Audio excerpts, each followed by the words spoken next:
but he came to fight. I'm sorry, Shakur Stevenson, he didn't come to fight, man. You had one job. Just the one.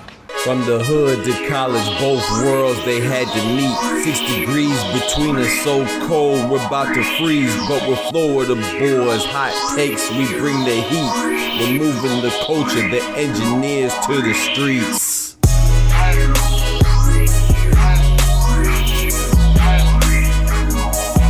Yo, what's good, YouTube? It's your boy, drpgngm. Yes, sir, Dr. Praise God to get money.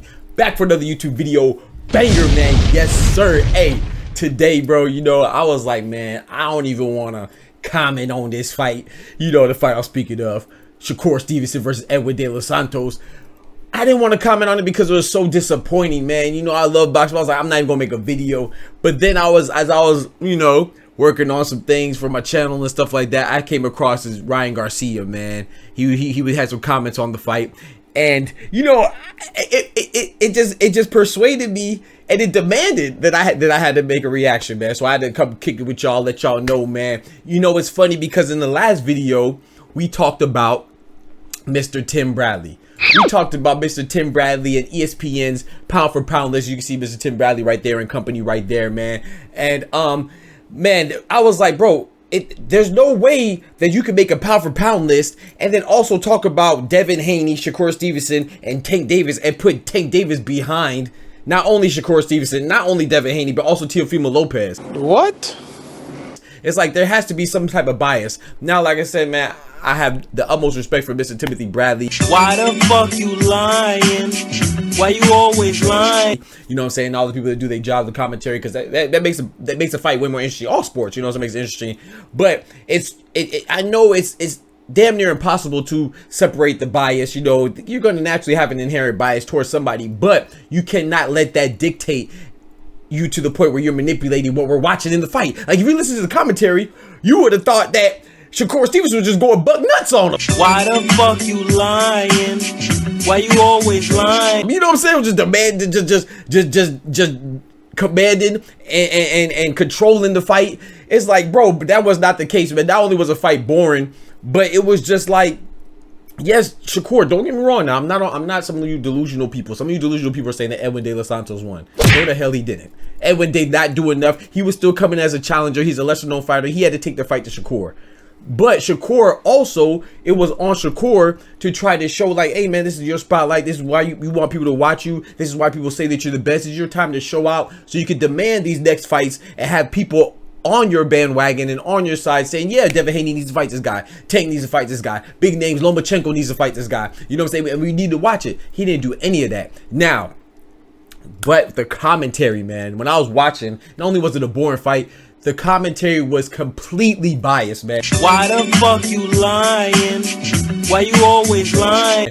It was damn near ridiculous, bro. And you know what I'm saying? And people are gonna mention Tim Bradley because he's the most notable. He was not the only one. You know what I'm saying? Shout out to Tim Bradley with his Hall of Fame career. That commentary was terrible. Joe Tessitore was also responsible. That's why he up there looking goofy. You know what I'm saying? Because that was goofy commentary. And then also Mark Kriegel, who I respect a lot too. It was crazy. Like everything. They flipped it to make it seem like Shakur was just doing so much in the fight. Yes, he won, and I do believe that he might have been a little bit injured. You know what I'm saying? But at the same time, this is your time to show out. Now, if you want to say, oh, he won, and maybe he's the injury plays a part, yes, but don't make it seem like he's just controlling the fight to the point where Edwin De Los Santos just doesn't know what to do. I don't know why he was fighting like that. He was way too hesitant, gave Shakur way too much respect. You got to go out on your shield, so you definitely lost the fight. You didn't win the fight. Know your fucking place, trash. But I think the commentary was the most egregious with the way they presented the fight to the people who talked about the fight. Like Shakur was just showing out and he wasn't doing much either. He did enough to win, you know. But anyway, you know, I was just glad that I wasn't the only one. Other people noticed. Let's tune in to Ryan Garcia, man. But, you know, I stumbled upon this video from Fight Hub TV. Shout out to them. Yeah, man, Ryan Garcia. Let's hear what he had to say about the fight, about the commentary of the fight. So tweet out there, but honestly, he didn't fight good at all. He didn't fight good. And it's so biased. The commentary is disgusting. I was disgusted by the commentary. He said it was disgusting, and I second that. It was terrible. Like I said, I don't want to come out here and bash anybody. Why the fuck you lying?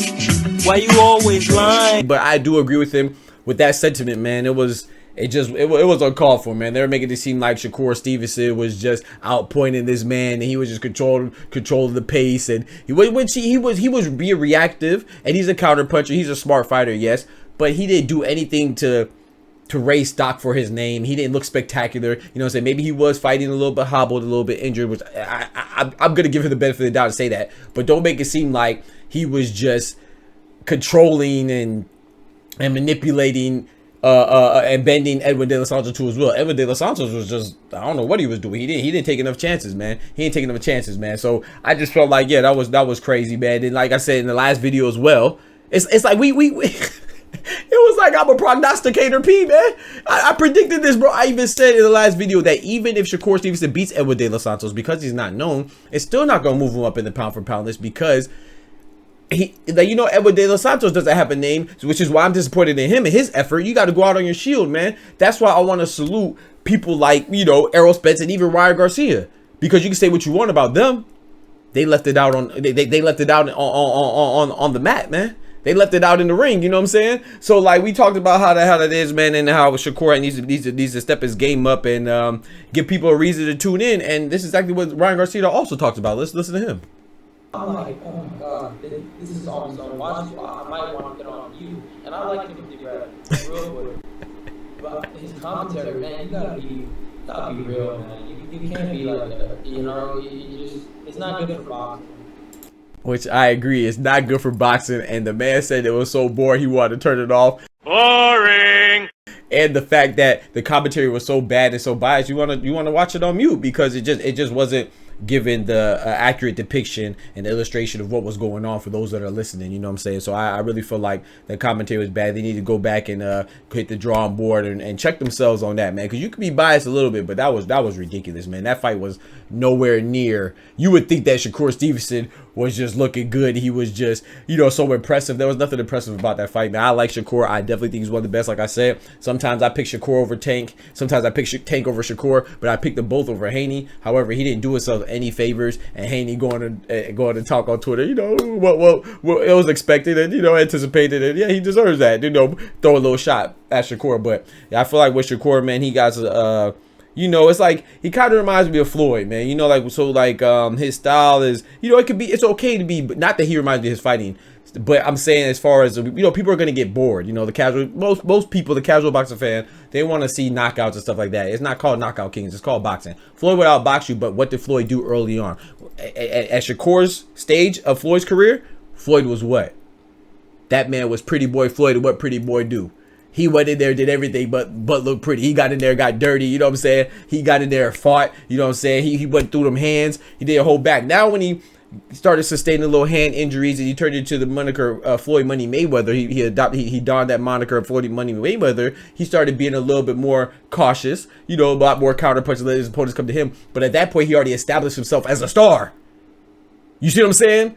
Shakur, you can't fight like that and expect people to want to tune into you again, because now, whether you want to see Floyd win because you love him, or Floyd lose because he's a villain, or you want to see him, whatever it is, you know what I'm saying, whether you want to see just because he talked trash or whatever, you want to see him because now he's a box office event, he's a force that makes you want to see him. Shakur Stevenson, you're not there yet. So I know that even if you're injured, that Floyd Mayweather probably fought through injuries a lot, man. You know what I'm saying? A lot of people fight through injuries, man. Pacquiao fought through injuries as well. A lot of people do that. So I can't judge somebody else's pain.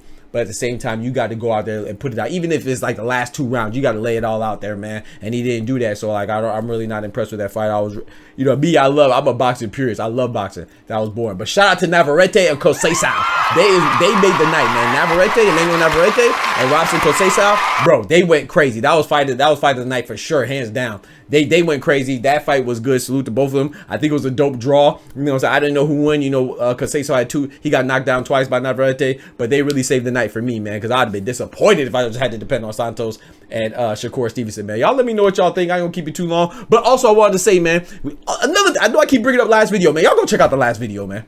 I even talked about Spence, right? Shout out to Spence, man. Big salute about him being a warrior. That is what it's about, man. Even if you lose, Spence has got more respect and more star power. More people going to tune in because even though he lost to Terrence Crawford, people know he's going to put it out that he's a warrior. You can't question his heart. Even Ryan Garcia, who we see right there against Gervonta Davis, he went out on his shit. I'm not saying that you got to get knocked out. I'm not saying you got to be reckless, but he came to fight.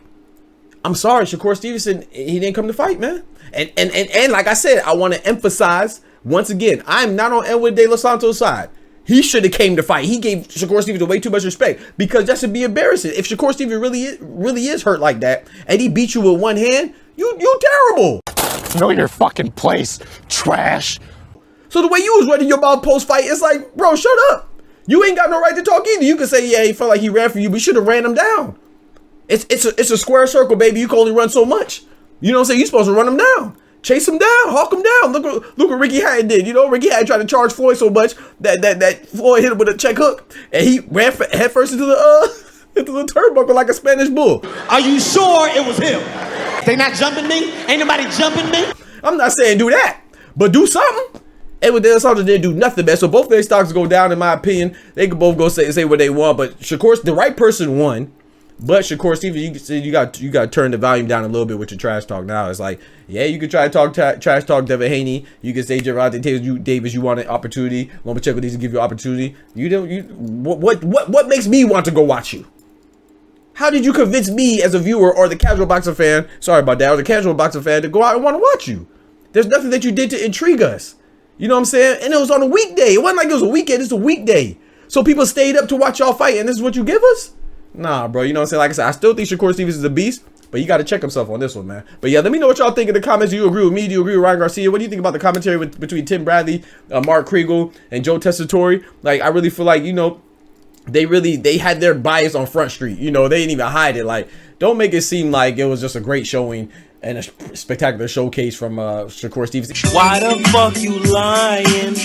Why you always lying? Even though they did say that it was a poor performance, I feel like they should have emphasized it a little more. They put a little bit too much onus on Edwin De Los Santos, because every shortcoming that Edwin De Los Santos had, they try to flip it like, oh, it's because of Shakur Stevenson's implemented some masterful game plan. No, the hell he wasn't. Edwin De Los Santos was stepping on the gas. Shakur Stevenson was cool, just cruising, and that's what the fuck happened. Excuse me, mama. But yeah, I appreciate y'all. We out. God bless. Peace. Don't forget to like the video. Go check out the YouTube. Consider being a YouTube member, because I'm going to be dropping the full episode, but it's only going to be accessible to YouTube members and those that are on the Patreon. So you can check in the video in the description of the video. You know what I'm saying? And yeah, man, think about subscribing, help your boy out, man. Show your boy some love. You appreciate the episodes and stuff like that. Also hit us up on the email engineearstothestreetz@gmail.com with all your comments, and we'll definitely address those in the next episode. I'll be happy to, man. With all your critiques, things that you agree with, things that you disagree with. Yeah, so from the hood to college, both worlds they had to meet. 6 degrees between us, so cold we're about to freeze, but we're Florida boys, hot takes, we bring the heat. We're moving the culture, the engineers to the streets.